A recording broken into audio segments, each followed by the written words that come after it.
Le Parlement grec approuve le troisième plan d'aide au pays de 85 milliards d'euros, malgré la révolte dans le parti du Premier ministre. Étape suivante, l'adoption du plan par l'Eurogroupe ce soir à Bruxelles. Une perspective menacée par les questions que se pose encore Berlin. Faute d'accord, un prêt relais pourrait permettre à Athènes d'honorer son remboursement du 20 août à la BCE. Une alternative d'ores et déjà qualifiée par Alexis Tsipras de retour à la crise sans fin.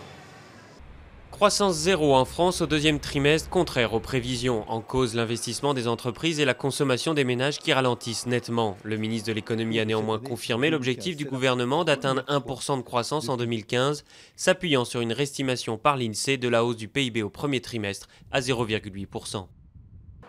Un volet répressif renforcé dès la rentrée et un appel solennel à la responsabilité civique en prenant le volant. C'est la réponse donnée ce matin par le ministre de l'Intérieur à la hausse très importante de la mortalité routière. Le mois dernier, 360 personnes, dont quasiment un tiers de motards, sont morts sur la route, 58 de plus que l'an dernier à la même époque. Après les explosions meurtrières de Tianjin, des habitants s'inquiètent désormais des rejets toxiques. Les déflagrations, dont l'origine reste inconnue, sont parties d'entrepôts qui stockaient des centaines de tonnes de produits dangereux. Des militaires spécialistes des armes chimiques ont entamé hier des opérations de nettoyage, mais la population n'a reçu aucune mise en garde.